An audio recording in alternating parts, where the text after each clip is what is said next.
If you're interested in the kind of education that radically changes the way people think and the way people feel, then it's worth exploring transformative learning theory. It was developed to help educators understand the nature of really significant and powerful learning that changes the learner in profound and long-lasting ways. It was originally formulated by Professor Jack Mezirow in 1975, based on research that he did with women returners in an educational programme in the US. It's since been developed and challenged by many others, and it is important to remember this. But in this introductory scribe, we're just going to consider a very simple overview of his initial starting ideas.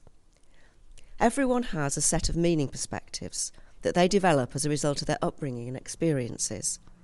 These are taken for granted ways of seeing ourselves and the world.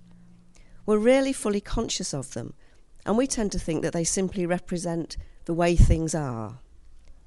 When people encounter new knowledge, they filter this through those meaning perspectives, and they add this new knowledge to their existing way of seeing the world. Much of the learning we experience takes place like this. It doesn't transform our way of looking at the world, it just builds on it. It adds to what Mezirow called our existing meaning schemes, the subsets of beliefs that are shaped by those larger meaning perspectives. Mezirow categorised the meaning perspectives through which we filter new learning in three ways: personal or psychological, sociolinguistic or epistemic. Personal or psychological meaning perspectives are beliefs about ourselves and the kind of things we can do.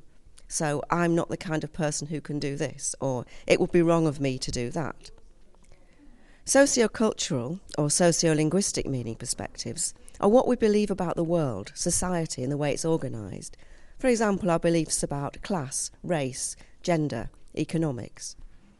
And epistemic meaning perspectives are what we believe about what knowledge is and the way it's made. For example, we might believe that knowledge is objective and absolute, and we can always know what the right answer is. Transformative learning happens when we encounter new knowledge or have new experiences that won't fit into our existing meaning perspectives. Mezirow labelled these disorienting dilemmas. They can shake our sense of ourselves, our understanding of the world, or our certainties about knowledge. In order to be able to manage these new ideas and experiences, we have to reformulate our meaning perspectives. We have to make them more inclusive. We have to change our assumptions and reshape those underlying beliefs. And this can be painful because it involves letting go of some dearly held beliefs, and it can be difficult, requiring lots of thought and critical reflection. Now, Mezirow spoke about this as a 10-stage process, and we might look at that in the next scribe. So remember, this is a simple overview of Mezirow's initial formulation of the idea.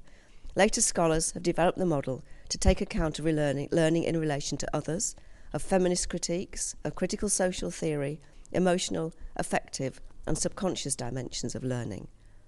If you want to learn more, good starting points are Patricia Cranton's 2006 Understanding and Promoting Transformative Learning and Ed Taylor and Patricia Cranton's edited Handbook of Transformative Learning, Theory and Practice.